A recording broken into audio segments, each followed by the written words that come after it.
இந்த கடைசி காலத்தினுடைய ஆரம்பம் எது? நம்ம எல்லாருக்கும் தெரியும், பரிசுத்த ஆவியானவர் 2ஆம் அதிகாரம் அப்போஸ்தலர் நடவடிக்கையில் ஊற்றப்படுகிறார். ஊற்றப்படும் போது கடைசி காலம் ஆரம்பிச்சிருச்சுன்னு யார் சொல்றது?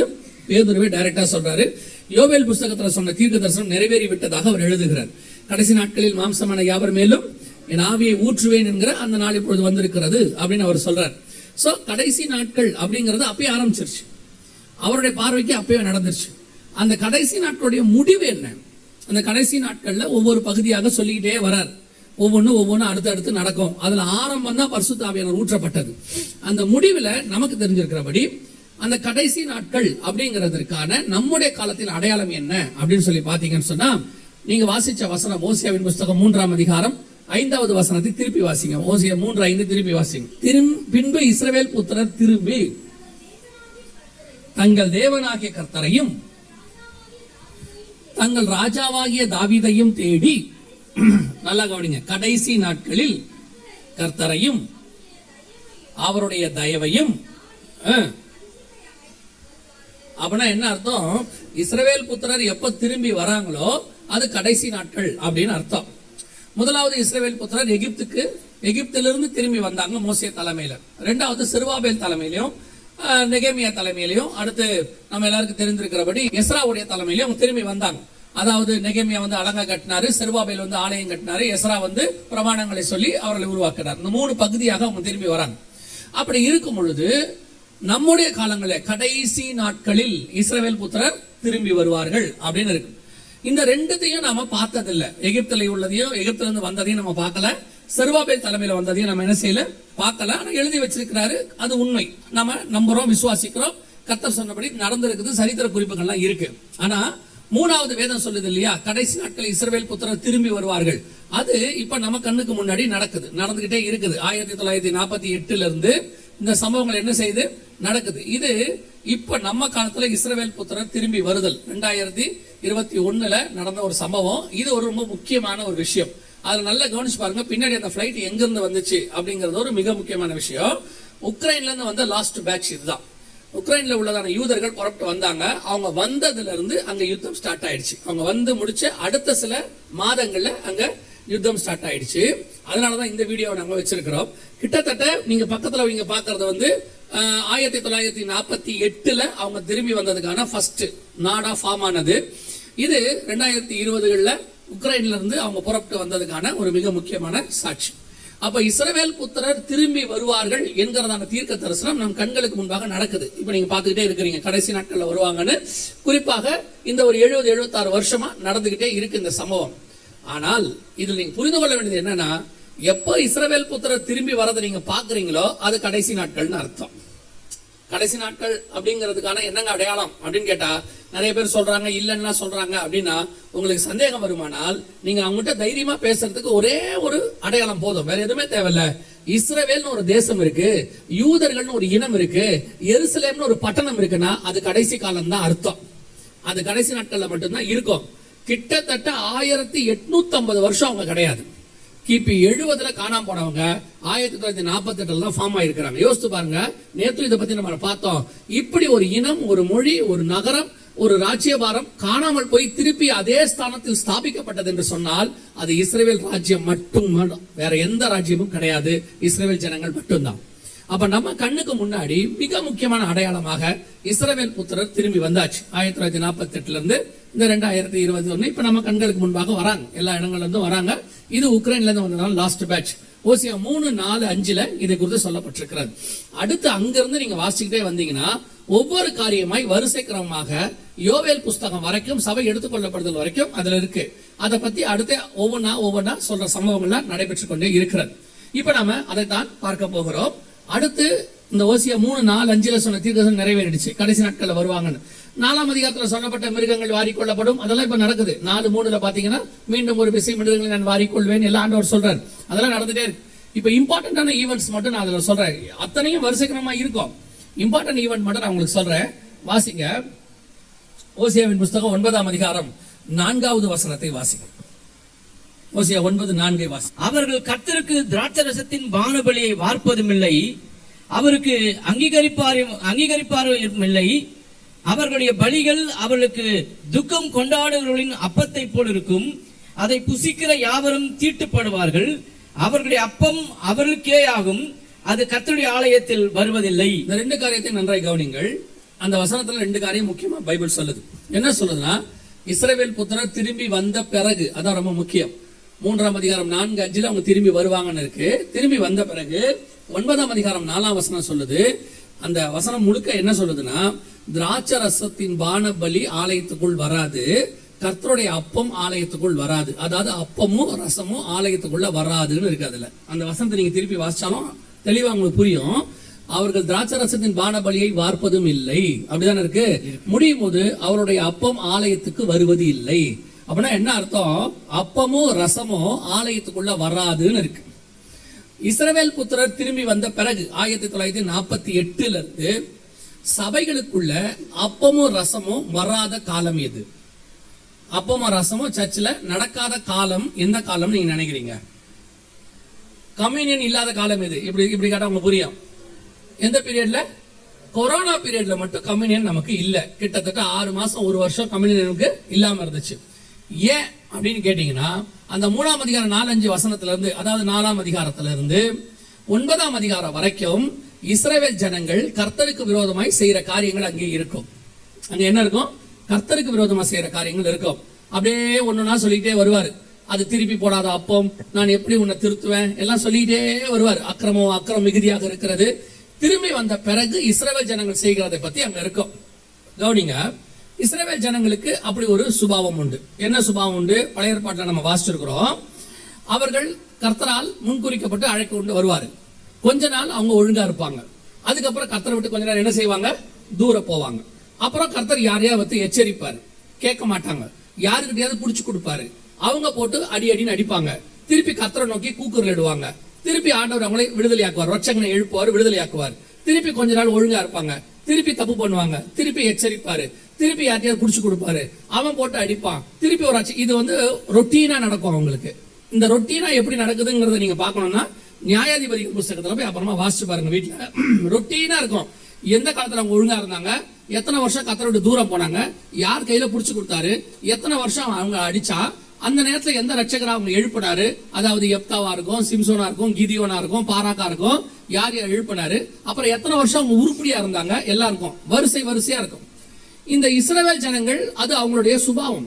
அவங்களுக்கு மட்டும் இல்ல, நமக்கும் அதான் சுபாவம். இஸ்ரவேல்னா தேவ ஜனம் தானே, நமக்கும் அதான் சுபாவம். நம்மளும் அப்படித்தான் இருப்போம். நம்ம ஒன்னும் இஸ்ரவேல் ஜனங்களை வந்து சொல்லிட்டு குறை சொல்லிட்டு நம்ம பெஸ்ட்லாம் சொல்லக்கூடாது. நம்ம அதை விட மோசம். அவனாவது கொஞ்சம் வருஷம் உண்மையா இருப்பான். நம்ம போன 1ஆம் தேதியில இருந்து இந்த 1ஆம் தேதி வரைக்குமே இருக்க மாட்டோம். 1ஆம் தேதி கம்யூனியன் எடுத்திருப்போம். இந்த 1ஆம் தேதி கம்யூனியன் எடுக்க வருவோம். இந்த ஒரு மாசத்துக்குள்ள நம்மளால ஒழுக்கமா இருக்க முடியுதா? கர்த்தருக்கு முன்பாக உண்மையா இருக்க முடியுதா?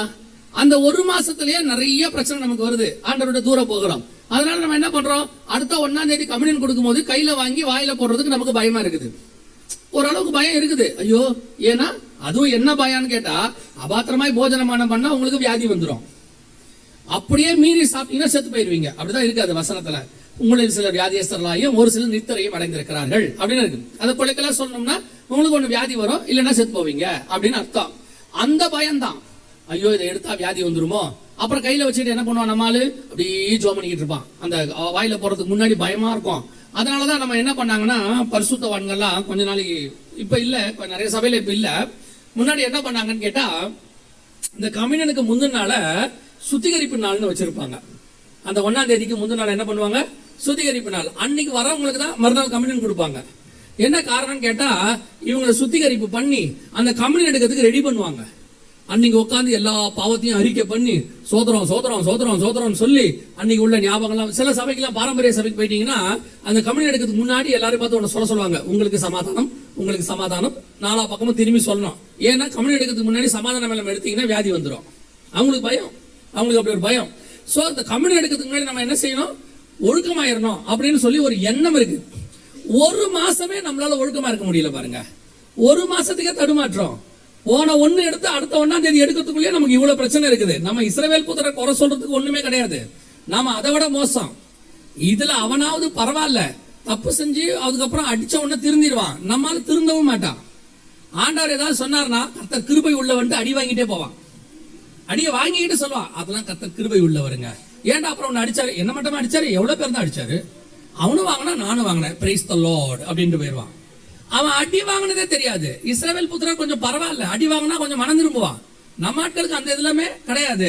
ஒரு மாசம் சபையில ஒருக்கமா இருக்க முடியாது, ஒரு மாசம் உருப்படியா இருக்க முடியாது. ஏன் அதை விடுங்க, கம்யூனியன் எடுக்கிறதுக்கு முன்னாடி வீட்டுல பாத்தீங்களா, கிளம்பும் போது பாத்தீங்கன்னா அவ்வளவு சமாதானம் இருக்கும். அந்த வீட்டுல 1ஆம் தேதி காலையில அந்த ஆராதனைக்கு வரும்போது சொல்லிட்டே வருவாங்க, இன்னைக்கு கம்யூனியன் எல்லாம் ஒழுக்கமா இருக்கணும், சோதரம் சோதரம் சோதரம் அப்படின்னு சொல்லிட்டே வரும். எடுத்துட்டு போகும்போதே பாருங்க சண்டை பிச்சுக்கும், அட்டி எடுக்கிற வரைக்கும் தான் மரியாதை பாருங்க. அவ்வளவே நம்மளால உத்தமமா இருக்க முடியுது, அதுக்கு மேல இருக்க முடியல. ஆண்டவர் சொல்றாரு, இவர்களுடைய உத்தமத்தை ஆண்டவர் பார்க்கிறாரு, அவர்கள் உத்தமமாக இல்லையாமா, அக்கிரமம் மிகுதி ஆயிடுச்சாம். எந்த அளவுக்கு இஸ்ரவேல் ஜனங்கள் திரும்பி வந்தாங்க, எத்தனை வருஷம் கழிச்சு, 1850 வருஷம் கழிச்சு, ஹிட்லர் கிட்ட அடி வாங்கி உத வாங்கி போனா தப்பிச்சா போதும்னு வந்தாங்க. வந்துட்டு இந்த 70 வருஷத்துல மட்டும் அவங்க கர்த்தரை விட்டு எவ்வளவு தூரம் போயிருக்கிறாங்கன்னு பாருங்க. வாசிங்க, வெளிப்படுத்துற விசேஷம் 11ஆம் அதிகாரம் 8வது வசனத்தை வாசிங்க. வெளிப்படுத்துற விசேஷம் 11ஆம் அதிகாரம் 8ஆம் வசனம். அவர்களுடைய உடல்கள் மகா நகரத்தின் விசாலமான வீதியிலே கிடக்கும். அந்த நகரம் சோதோம் என்றும் எகிப்து என்றும் ஞானார்த்தமாய் சொல்லப்படும். அதிலே நம்முடைய கர்த்தரும் சிலுவிலே அறையப்பட்டார். அதாவது எருசலேமுக்கு புறம்பே இருக்கிற இடம் என்ன சொல்லப்படுமா, ஞானார்த்தமாய் சோதோம் என்று சொல்லப்படுமா. கடைசி நாட்கள்ல வெளிப்படுத்தல் 11:8 இருக்கு. இவங்க வந்ததே 1948 தான். ஆனா இந்த 70 வருஷத்துக்குள்ள இந்த தீர்க்க தரிசனம் அப்படியே நடந்துருச்சு. உங்க எல்லாருக்கும் தெரியும் சோதோம்ல என்ன பிரச்சனை இருந்துச்சு. சோதோம்ல ஓரினச்சேர்க்கை, ஹோமோசெக்சுவாலிட்டி இருந்துச்சு. இன்னைக்கு உங்களுக்கு தெரியுமா உலகத்தினுடைய ஹோமோசெக்சுவாலிட்டி ஹெட் குவார்ட்டர்ஸ் எங்க இருக்குன்னு? உலகத்தினுடைய ஹோமோசெக்சுவாலிட்டி ஹெட் குவார்ட்டர்ஸ் எங்க இருக்குன்னு கேட்டீங்கன்னா இங்கதான் இருக்கு. நீங்க பார்க்கலாம், இதான் பரேடு நடக்குது பாருங்க. சோதோம்ல நடந்த அதே பரேடு ஜெருசலேம்ல நடக்குது. இப்ப இது வந்து ஹோமோசெக்சுவாலிட்டி பரேடு. இது நீங்க அதுக்கு மேல பார்க்க வேண்டாம், இது ஹோமோசெக்சுவாலிட்டி பரேடு. என்ன பெரிய கொடுமைன்னு கேட்டீங்கன்னா, இவர்கள் வந்து அப்படியே அங்க வந்து இதுக்கு போவாங்க, பரேடு போவாங்க, நடந்து ஃபுல்லா போயிட்டு சாயங்காலத்துல ஒரு இடத்துல போய் கூடுவாங்க. இந்த ஹோமோசெக்சுவாலிட்டிய இன்னைக்கு சபை அக்செப்ட் பண்ண தொடங்கி இருக்குது. வெளிநாடுகள் எல்லாம் சபை அக்செப்ட் பண்ணி இருக்கு. நம்ம நாட்டிலேயே அதுக்கு ஆதரவு கொஞ்சம் கொஞ்சமா வந்துகிட்டே இருக்கு. சில அரசாங்கங்கள் அது ஆதரவு தெரிவிக்குது சில இடத்துல. அந்த அளவுக்கு அதுல வந்து ஒரு சிலரை கேட்கறாங்க, ஹோமோசெக்சுவாலிட்டி தப்பாங்க. முதல்ல வசனத்தின்படி தப்பு. ஃபர்ஸ்ட் என்னபடி? வசனத்தின்படி தப்பு. அவ்வளவுதான். வசனத்தை தப்புன்னா தப்புதான். லேவி ராகமத்துல ஆண்டவர் சொல்றாரு, ஆண் புணர்ச்சிக்காரனை பத்தி சபையில சேர்க்க கூடாதுங்கிறாரு. இல்லைங்க, அதெல்லாம் பழைய ஏற்பாடு. புதிய ஏற்பாடு வந்து ரொம்ப கிருபை உள்ள தேவன், இரக்கத்தின் தேவன். புதிய ஏற்பாட்டிலையும் சொல்றாரு ரோமர்ல, அவர்களை இழிவான இச்சை ரோகங்களுக்கு கர்த்தர் ஒப்பு கொடுத்தாருன்னு இருக்க. அப்ப ஹோமோசெக்சுவாலிட்டி, எல்ஜிபிடி எல்லாமே ராங். இப்ப இது எப்படி சரின்னு சொல்றோம்? வசனத்தின்படி தப்பாயிடுச்சு. ஃபர்ஸ்ட் அதை விட்டுருங்க. அதான் அது முதல் பாயிண்ட். ரெண்டாவது பாயிண்ட், இது வந்து பாவம். முதல்ல இவங்களுக்கு என்ன தெரியல, சுபாவத்தின்படி அனுபவியாமல் இது ஒரு பாவம். இதை இவங்க எங்க கொண்டு வந்து சேர்க்கறாங்கன்னா டிரான்ஸ்ஜெண்டரோட சேர்க்கறாங்க. எல்ஜிபிடி கியூன்னு இருக்குல்ல, எல்ஜிபிடி டீனா டிரான்ஸ்ஜெண்டர். டிரான்ஸ்ஜெண்டர்னா திருநங்கைன்னு சொல்லுவாங்க. அதாவது என்னன்னா அவர்கள் ஆணும் இல்லை பெண்ணும் இல்லை, அவங்களுடைய குரோமோசோம் குறைவு, அது பிறப்பிலே இருக்கக்கூடிய குறைபாடு. அது வந்து குறைபாடு, இது பாவம். இவன் வந்து சுபாவ, இவன் வந்து ஒரு என்ன சொல்றது, பிசாசோட தன்மை இது. அப்புறம் இவனே மனம் திரும்பி வந்து ஒரு நாள் என்ன செஞ்சிருவான், அப்படி வந்தவங்களா இருக்கிறாங்க. மனம் திரும்பி வந்து ஐயோ நான் செஞ்சது பாவம்னு சொல்லிட்டு நார்மல் லைஃப் வந்துருவாங்க. ஆனா டிரான்ஸ்ஜெண்டரால அப்படி வர முடியாது, அவங்க லைஃபே அப்படிதான் இருக்கு. இவன் வந்து என்ன பண்ணிட்டானா, இந்த டிரான்ஸ்ஜெண்டர் கூட சேர்த்துக்கிட்டு அவங்களுடைய குறைபாட இவன் பாவத்தை வச்சு மறைக்கிறான். இவன் பாவத்தை மறைக்கிறதுக்கு அவங்க சேர்த்துக்கிறான். ஹோமோசெக்சுவாலிட்டி பாவம், அது அருவருக்கத்தக்க பாவம், அது அழிக்கத்தக்கதான பாவம். சோதோம்ல இருந்தவன கர்த்தர் அந்த பட்டணத்தை அழித்தார்னு வேதம் சொல்லுது. இன்னைக்கு கடைசி நாட்களில இந்த பாவம் அப்படியே பரேடா போகுது. இந்த பரேடு இவனுக்கு வந்து என்ன பண்ணுவானுங்கன்னு கேட்டீங்கன்னா, சரி அது ஒரு சுபாவனே வச்சுக்கோங்க. இவங்க வேணுன்ட்டு என்ன பண்ணுவாங்க, சகல அருவருப்பையும் ரோட்ல தான் செய்வாங்க. ரோட்ல பண்ணுவாங்களான்னு கேட்காதீங்க. நான் வெளிநாட்டுல ஒர்க் பண்ணிட்டு இருந்த போது, நான் இருந்த சிட்டி அப்போ வந்து எருசலேம் தலைநகரம் கிடையாது இஸ்ரவேலுக்கு. அப்போ அந்த நான் இருந்த சிட்டி மிக முக்கியமான எல்ஜிபிடிக்கு தலைநகரம் மாதிரி இருந்துச்சு. வருஷத்துக்கு ஒரு தடவை 3 லட்சம் பேர் கூடுவாங்க. கண் கொண்டு வெளியே வர முடியாது ரூமை விட்டு. அவ்வளவு கொடுமையான அருவருப்புகளை செஞ்சுக்கிட்டு இருப்பாங்க ரோட்ல உட்காந்து. கேட்டா எங்க உரிமை இது அப்படிம்பாங்க. இன்னைக்கு திடீர்னு ட்ரம்ப் வந்திருக்கிறார். இந்த 4 வருஷம் எல்ஜிபிடிக்கு அவர் என்ன பண்ணிருக்காரு, அமெரிக்கால தடை போட்டிருக்காரு. இந்த 4 வருஷம் தான். ஒருவேளை அடுத்து வரக்கூடிய ஜனாதிபதி அதை ரிலீஸ் பண்ணாலும் பண்ணிடலாம், அது அவருடைய இஷ்டம். ஆனா இந்த 4 வருஷம் இவங்க அவர் பண்ணதுக்கு ட்ரம்ப்புக்கு அதனால பிரச்சனை வரப்போகுது. ஆனா உலகமே என்ன சொல்லுது? ட்ரம்ப் அடுத்தவங்களுடைய உரிமையில தலையிடுறாரு, ட்ரம்ப் பைபிளை ஃபாலோ பண்றாரு. அந்த ஒரு விஷயத்துல மட்டும் அந்த விஷயத்துல மட்டும் ட்ரம்ப் என்ன செய்யறாரு? பைபிளை ஃபாலோ பண்றாரு. ஃபாலோ பண்ணும்போது இதை தடை பண்றாரு. இது தடை செய்யப்பட வேண்டியது. இதை அலோ பண்ண முடியாது. சர்ச்சுக்குள்ள கண்டிப்பா அலோ பண்ண முடியாது. இன்னைக்கு சபைக்குள்ள இப்படிப்பட்ட காரியங்கள் வெளிநாடுகள்ல அருவருப்புகள் வருது. அதனாலதான் கர்த்தர் என்ன பண்ணாரு, நீங்க அதை பாருங்க, கொரோனா நேரத்துல அந்த திராட்சை ரசத்தையும் அப்பத்தையும் சபைக்குள்ள வர வேணாம்னு கர்த்தர் சொல்லிட்டார். அதோட அர்த்தம் என்ன?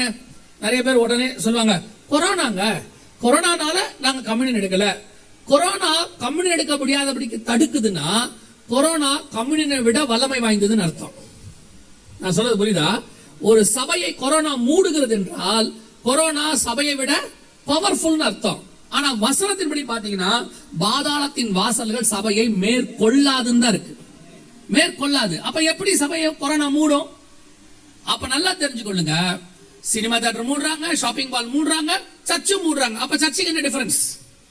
சபைக்கு அப்ப எல்லாம் ஒண்ணுதானே. சினிமா தியேட்டர் மாதிரி சொல்லும் போது அப்படித்தானே சொல்லுவாங்க, எங்க எல்லாம் மூடிட்டோங்க. நம்மளே சொல்றோம் எல்லாம் மூடியாச்சு, சர்ச்சும் மூடிட்டோம். அப்ப சர்ச்சு எல்லாத்தோட ஒண்ணா? உலகம் வேறு, சபை வேறு. உலகம் அது, இது தேவனுடைய சபை. அதை மூடலாம், இதை மூடக்கூடாது. இல்லைங்க, கவர்மெண்ட் சொல்லுது சட்டத்துக்கு கீழ்படியும், வேற கருத்து. நான் சொல்றது கொரோனா எப்படி சபையை மூடும்? அப்படின்னா என்ன அர்த்தம்?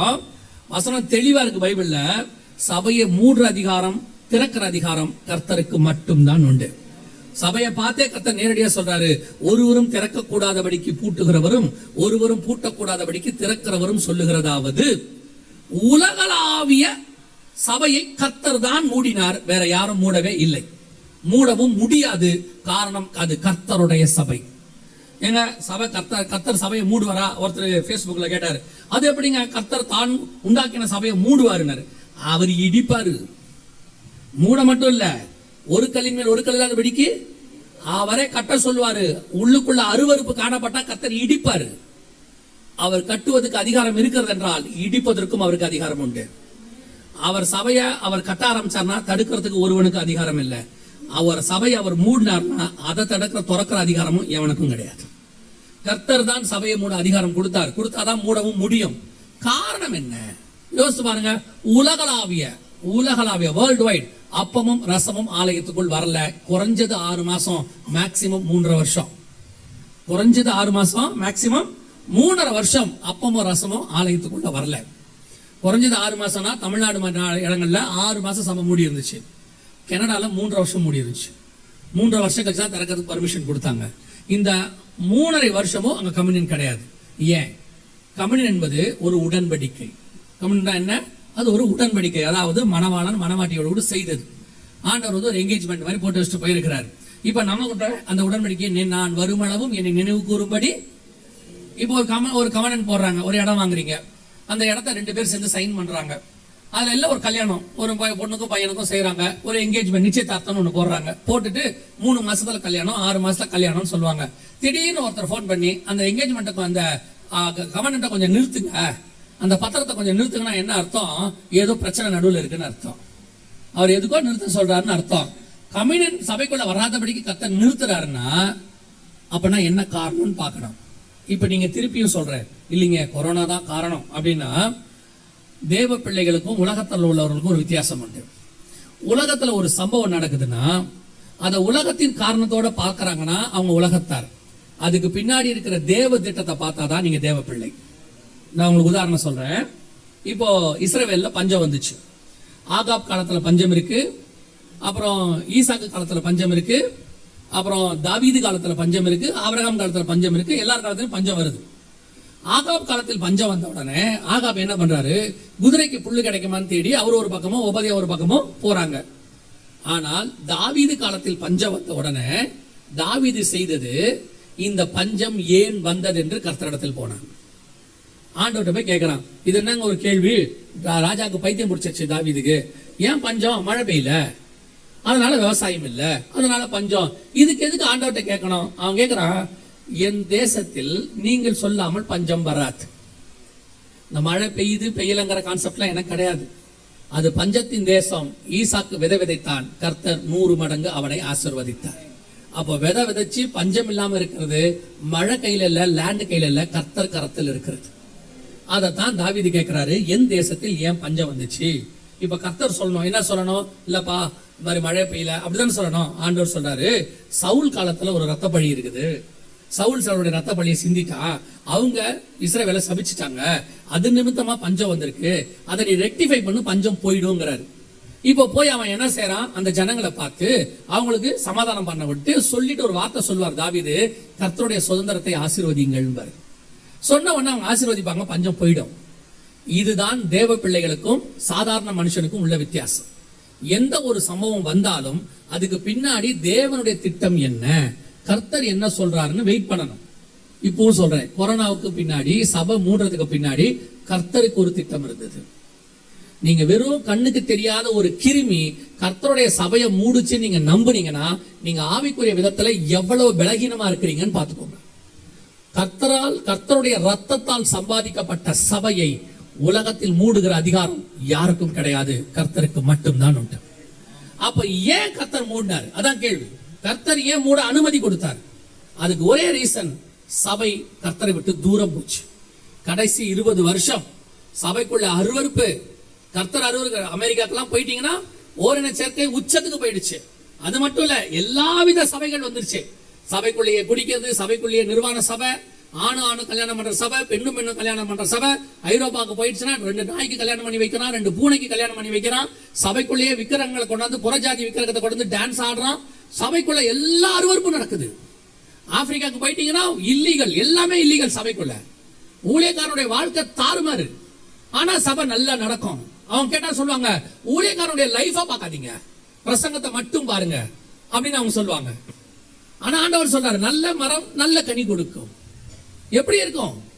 இப்ப நிறைய பேர் கேட்பாங்க, சரிங்க அதெல்லாம் ஆப்பிரிக்கா, ஐரோப்பா, அமெரிக்கா, நாங்க இந்தியா சூப்பர் சர்ச். எவன் சொன்னா? வெள்ளக்காரனுக்கு நமக்கு இருக்கிற ஒரே வித்தியாசம், அவன் பாவத்தை வெளிப்படையா செய்வான், நம்மால் பாவத்தை மறைமுகமா செய்வான். இவ்வளவுதான் வித்தியாசம். கொரிந்தியர்கள் எழுதும்போது பவுல் சொல்றாரு, புறஜாதியாரிடத்தில் காணப்படாத அருவருப்புகள் உங்களுக்குள் காணப்படுகிறதுங்கிறார். சபைகளுக்குள்ள என்ன அருவருப்பு இல்ல இந்தியால? ஒவ்வொரு ஏரியால ஒவ்வொரு விதமான அருவருப்பு. சபைக்குள்ளேயே உட்கார்ந்துகிட்டு எத்தனை பாகுபாடு. படிச்சவனுக்குன்னு ஒரு மரியாதை கொடுக்குறீங்கல்ல, சபைக்குள்ள படிச்சவன் படிக்காதவங்கிற கான்செப்டே கிடையாது. இயேசுநாதருக்கு மீன் விற்கிறவரும் ஒருத்தர் தான், டாக்ஸ் வசூலிக்கிறவரும் ஒண்ணுதான், டாக்டரும் ஒண்ணுதான், படிச்சவரும் ஒண்ணுதான், படிக்காதவரும் ஒண்ணுதான். அத்தனை பேருக்கும் அப்போஸ்தலர் என்று பெயரிட்டார். சபைக்குள்ள படிச்சவனுக்கு தனி மரியாதை, அது கூட பரவாயில்ல. சபைக்குள்ள இன்னென்ன பாகுபாடு இருக்கு. பணக்காரனுக்கு ஒண்ணு, யாக்கோபு எழுதுறாரு, பணக்காரனுக்கும் ஏழைக்கும் வித்தியாசத்தை சபையில காட்டாதேன்னு இருக்கு. அதுவே பணக்காரருக்கு ஒரு தப்பு பண்ணிட்டாருன்னா, பிரதர் பார்த்து செய்யுங்க, பிரைஸ் தி லார்ட், உங்களை பத்தி இப்படி ஒரு விஷயம் வருது, நான் நம்பல, ஆனாலும் உங்களை பத்தி சொன்னாங்க, உங்க காதுல இருக்கட்டுமே போட்டு வைக்கிறேன்பா. இதுவே ஒரு ஏழை தப்பு பண்ணிட்டானா, கர்த்தர் உன்னை கடிந்து கொள்வார், நொறுக்குவார், அங்க மட்டும் வார்த்தை கரெக்டா வரும். ஏன்னா பணக்காரன் சபை விட்டு போயிட்டா தசமாங்காணிக்க போயிடும். சபைக்குள்ள என்ன பாகுபாடு இல்ல, எல்லாம் உட்கார்ந்துகிட்டு எல்லாம் ஜாதி பாகுபாடு பார்த்துக்கிட்டு இருக்கு. பேத கேட்டா நாங்களா ரட்சிக்கப்பட்டு ஒரே ரத்தத்தில் கழுவப்பட்டு ஒரே தேவனை ஆராதிக்கிறோம், ஒரே அப்பத்தை புசிக்கிறோம், எங்களுக்குள்ள எந்த பாகுபாடும் இல்ல. பொய். பொண்ணுக்கும் பையனுக்கும் கல்யாணம் பார்க்கும் போது அந்த ஜாதி பிசாசு எட்டி பார்க்கும். பாஸ்டர் கிட்டே வந்து சொல்றது, எங்க சைடுல இருந்தா கொஞ்சம் பாருங்க பாஸ்டர். என்ன உங்க சைடு? என்ன உங்க சைடு? இல்ல பாஸ்டர், எங்களுக்கு நாங்க அந்த மாதிரிலாம் பாக்குறது இல்ல பாருங்க, எங்க சொந்தக்காரங்க ஒத்துக்க மாட்டாங்க. நீ பரலோகத்துக்கு போனா கூட உங்க சொந்தக்காரன் ஒத்துக்க மாட்டான், அதனால நீ போகாம இருப்பியா? நீ இயேசுநாதரை ஏத்துக்கிட்ட கூட உன் சொந்தக்காரன் ஒத்துக்கல, அதனால இயேசுநாதரை விட்டுருவியா? இவன் திருடன், இவனுக்கே அந்த பிசாசு உள்ள உட்கார்ந்து இருக்குது. ஆனா இந்த பிசாசு அமைதியா உட்கார்ந்துருச்சு. ஒரு 18 வருஷம் உள்ள பிசாசு ஒண்ணு உட்கார்ந்து இருந்துச்சுல்ல, இயேசுநாதர் வர வரைக்கும் ஜெபாலயத்துல 18 வருஷமா இருந்துச்சாமா. யோசிச்சு பாருங்க, 18 வருஷம் சர்ச்சுக்கு வந்துட்டு போயிருக்குது. அந்த மாதிரி எத்தனையோ பிசாசு 18 வருஷமா வந்துட்டு போயிட்டே இருக்குது. உட்காந்துக்கிட்டு இங்க உட்காந்துட்டு எல்லா பெருமையும் பார்த்துக்கிட்டு அதுல சொல்லும், அவரு நம்ம ஆளு மாதிரி தெரியலையே, அப்படியே கேட்கறது பொறுமையா. நீங்க ஊர்ல எந்த பக்கமா தான் உனக்குறா? சர்ச்சுக்குள்ள வந்து உட்காந்துட்டு நீ எதுக்கு வந்த சபைக்கு? ஊர் விசாரிக்க வந்த? எப்ப இயேசு ரத்தத்துல கழுவப்பட்டுட்டியோ, எப்ப ஒரு ரத்தத்துல பானம் பண்றியோ, ஒரு பாத்திரத்துல பானம் பண்றியோ, ஒரு அப்பத்தை புசிக்கிறியோ, ஒரு தேவனை ஆராதிக்கிறியோ, ஒரே ஸ்தலத்துக்கு போக போறியோ, எதாருன்னா உனக்கு என்ன? ஒரு தாய்க்கு நீ, ஒரு தேவனுக்கு, ஒரு தகப்பனுக்கு நீ நானும் பிள்ளைகளாக இருக்கிறோம், அவ்வளவுதான். நான் அதையும் தாண்டி சொல்றேன், நீங்க ஒழுங்கா பைபிளை விசுவாசிக்கிறவங்களா இருந்தா, கரெக்டா பைபிளை நான் நம்புறேன், பைபிளை 100% விசுவாசிக்கிறேன்னா நீ ஜாதியை விசுவாசிக்க கூடாது. ஏன் தெரியுமா? பைபிள் படி ஆதாம் ஏவாள்ல இருந்தா எல்லாம் வந்துச்சு. ஒரு தாய் தகப்பனுக்குள்ள இத்தனை ஜாதி வருமா? தெரிய வேணாம், மண்டையில மசாலா வேணாம், இவ்வளவு ஜாதி வருமா? நீ பைபிளை விசுவாசிக்கிறனா அதை விசுவாசிக்கணுமா இல்லையா? இந்த ஜாதிங்கிற கான்செப்ட் வந்து பிசாசு கொண்டாந்துச்சு. அது பிரிவிற்காக கொண்டு வந்தது. இன்னைக்கு சபைக்குள்ள உட்காந்துக்கிட்டு இவ்வளவு பிரிவினை சபைக்குள்ள. இங்க ரெண்டு தான் இருக்கு, நம்ம சேர முடியாது. ஒன்னு அவிசுவாசி, ஒன்னு விசுவாசி, அவ்வளவுதான். ஏன்னா ஆண்டவர் சொல்ற அவிசுவாசியோடு பிணைக்கப்படக்கூடாது.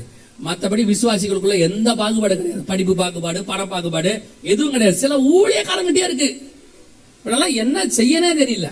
சொல்லும் போதே ஜாதி பேரை சேர்த்துதான் சொல்றான் இன்னாருன்னு. கவனிச்சு கொள்ளுங்க. நீங்கள் ஜாதி பார்த்தால் அவன் அளக்கிற அளவின்படி அவனுக்கு அளக்கப்படும்.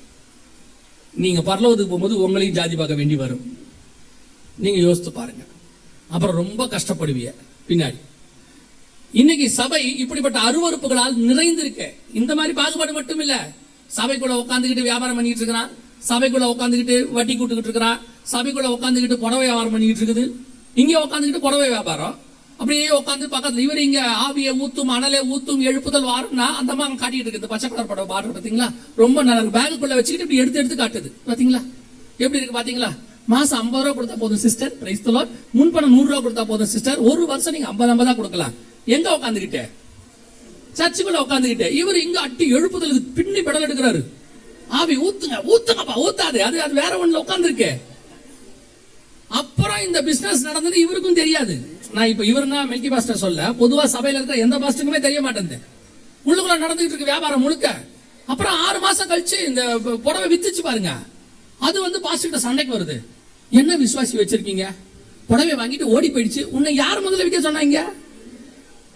உன்னெல்லாம் உன்னதான் ஓட்டி இருக்கணும் முதல்ல. நல்லா கவனிங்க. சபை என்பது தேவனை ஆராதிக்கிற ஸ்தலம் மட்டும்.